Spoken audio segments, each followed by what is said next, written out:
How's everyone doing? We're immediately dropping into the gameplay. You can see all the offense players we have.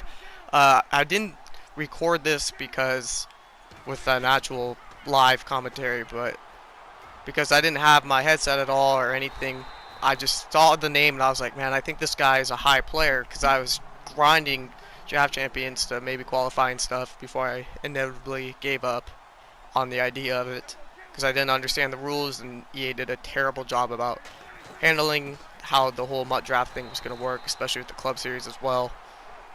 But you can see that we threw an amazing pass to Amari Cooper, beating the cover two. This Verts play, I mean, it's very simple, but it was working on him. Uh, you know, kept IDing that same Mike because he loved to send him, but he didn't do it right there. This game was a grind and a half as we put some wiggles with LaShawn McCoy, who you guys saw by the thumbnail was obviously the cover of this game. He produced. No one else is really producing, but he produced. This is one hell of a fight. We're driving really well, though, to open this game up, which I didn't think we were going to do. Especially at this current time, I was struggling to run offenses. Because this was recorded about a month ago, so it was pretty hard for me at the time to really understand what I was doing. Because I had just started this grind. I mean, I had only played 5 games at this time. I think I was 4-1. I might have been 5-0, but I wanted to keep winning. And thank God, because I actually wanted to play competition. I want to keep playing competition because it's only going to make me better. It's so easy to lose fluke games and not learn anything. I'd rather lose and actually learn something if I am going to lose. But right here, we're 1st and 10 at the 10-yard line. We're looking pretty good so far. Making all types of freaking Omaha adjustments over here. And I'm thinking this DB fire too is what my first thought was, but I decided to take off a Dak Prescott, who I tried to hurdle right there, and I'm very fortunate to not have fumbled that ball. I need to slide. Like I said, this has been recorded about a month ago, so I don't even really fully know every single play-by-play, so it's kind of like I'm watching it for the first time as well. My opponent all game took a very long time to pick his plays, which I guess is remotely smart, because that means he's just being well prepared. But it's kind of frustrating. We're trying to give the rock to Travis Kelce, or excuse me, not Travis Kelce, LaShawn McCoy, who just breaks a tackle and just simply bullies whoever that was for our first touchdown of the game. You guys are about to see a huge skip, and it's already a short 4th down for my opponent. And he converts on a beautiful throw. I have to give my opponent credit right there. I was playing underneath. I figured he was going for the first, or just simply 6 yards, but he didn't. He was killing me with what play he's about to run right here. Oh, not this one, actually. I take it back. This is bench. Felt like that could have been a pick, and I felt like that should have been a pick. But what can you do?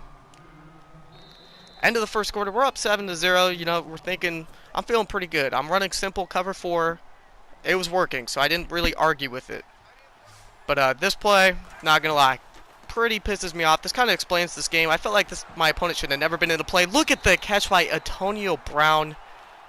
I just had no words. We skip all the way to the 4th quarter because I accidentally lost the footage of what happened. But you can see it's tied 14-14. I'm not sliding with Dak Prescott once again, and we damn near fumble again.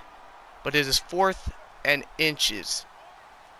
I'm thinking give the ball to LaShawn McCoy, but I smartly take a timeout right there.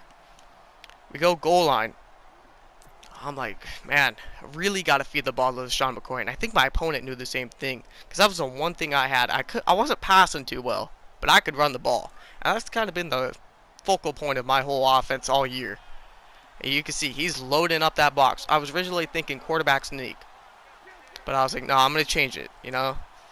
I probably should have run the sting because I maybe could have gotten to the outside, but I was playing the matchups on the right side with Travis Kelce blocking. You know, just to deke him out a little bit right there. I used to do a little thing with the quarterback sneak, similar to that.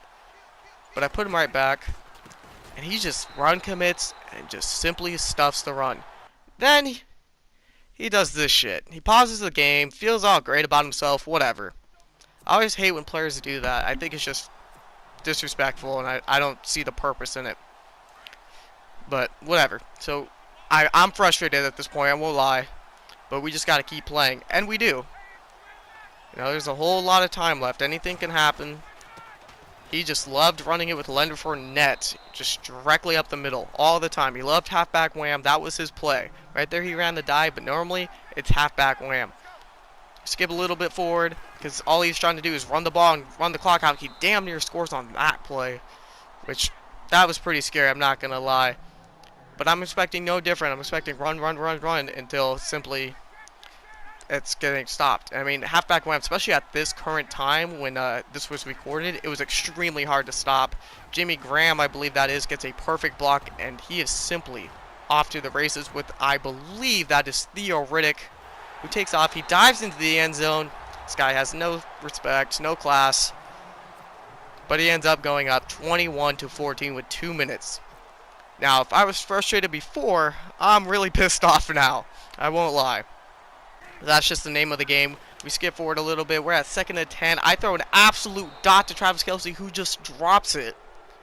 Extremely, again, I'm getting frustrated because I felt like my opponent was getting bailed out this whole game. But that's the name of the game with Madden recently in recent years. So it's 3rd and 10. He stops my draw pretty damn well right there. I felt like maybe my wide receiver should have had a better block, but he doesn't get it. The game is on the line. It's 4th and 11.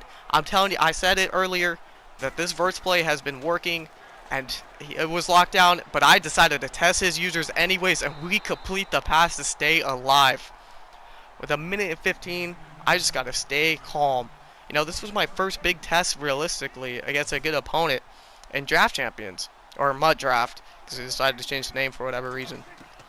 But as I say that, I damn near threw a pick. He wasn't running cover 2 the entire game, so I didn't think I had to worry about that. But I decided to go to basically Skimbo's offense, gun bunch. It's something I'm not really familiar with, but I really just wanted to run the ball. And I believe that's what we do here. Yes, we give it to LaShawn McCoy, who probably could have taken off, but my wide receiver didn't block the guy that was nowhere near the play. If he just blocked up the field, we probably could have scored right there. But the one play I like out of the gun bunch is mesh. And if you streak that tight end, it usually pulls a safety. But I'm going to take off with Dak. I know I kind of had Travis Kelce open, but I didn't want to force it through the cover 2 hole. I just simply got our first down, and we keep driving. Now there's 43 seconds left. Plenty of time, to be honest. I may only have one timeout, but there's plenty of time left. We're scrambling with Dak Prescott. I'm deciding to throw it this time. Travis Kelce comes up with a huge catch. I just had to pull his user in to get him off of him, and then I just unleashed the ball. Now, right here is kind of a mistake by myself, but I don't blame myself at the same time. I believe I hiked the ball too early in this play. I should have let the clock run down. He was wide open, and we end up scoring, though.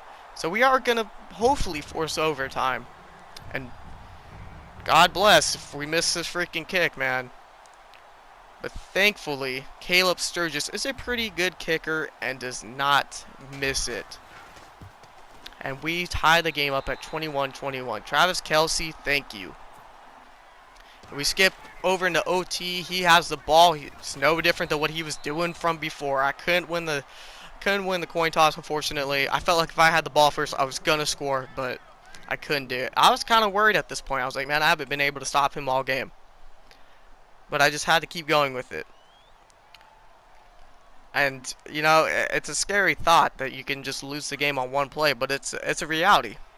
You know, especially when his favorite play happens to be one of the most cheesiest plays I've ever seen. And it's working right there as he almost ends the game right there and then. But thankfully, I don't know who tackled him, but I am extremely grateful for it. AJ Boye, they marked him with the tackle. I don't believe he actually made the tackle, but so be it. We force him inside right there. Leonard Fournette only picks up 3 right there. We've kind of bottled him up, but Theo Riddick with that big run is the only reason why it looks like we followed up Leonard Fournette. Now he's passing right here. I believe this is tight end angle. I could have used that, but I did a poor job right there. I was trying to get back over, but I got stuck on his wide receiver, and it just simply didn't work out. My opponent's driving. He's driving really well. He's being remotely careful with the ball, and he's not doing anything stupid. He's going back to his little stretch. We completely shut it down that time. I believe that's Bernard McKinney who came up. Yeah, he had 4 tackles in this game, which is kind of a lot for someone like him. I've never really been a big fan of his, but seems to work right there. The old famous halfback wham. Bernard McKinney again coming up with the tackle. He came up really clutch. I'm not gonna lie. You know, as clutch time, I'm thinking, all right, he's probably gonna settle for a field goal. Is what I'm thinking. If I can stop him right here, he's gonna settle for a field goal. Giving myself an opportunity.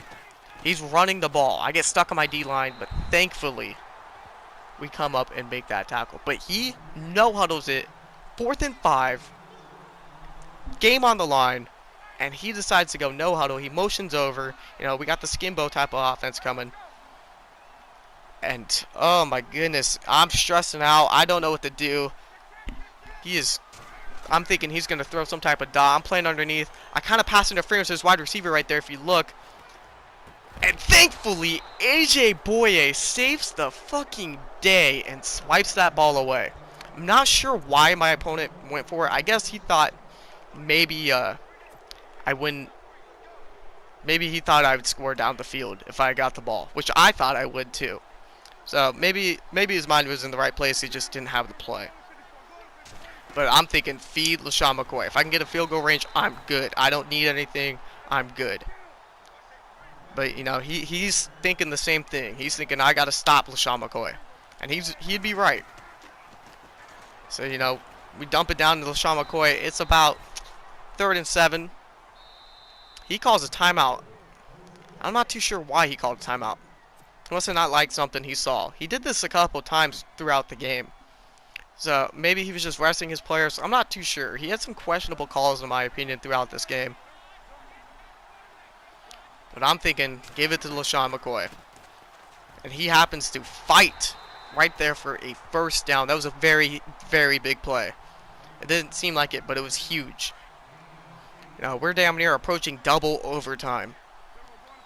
And, oh my goodness, I'm stressing. I'm shaking, you know. It's like 3 o'clock in the morning when this game happened, for the record. LaShawn McCoy is fighting for another first down. And in my mindset, I'm like, he can't stop this draw. I'm going to keep running this draw. And he is sending everyone in the box. And I take it to the outside. Beautiful spin move by LaShawn McCoy. He's going to run all the way down the sideline. He's going to walk off this game with 9 seconds left in the first overtime. And we steal this game away from him. I hope you guys appreciated the gameplay. I'll show you guys a little bit of proof of him being in the top 20 or whatever. And I really hope you guys appreciated this. I'm going to try to find more games like this. And I'll see you guys in the next one.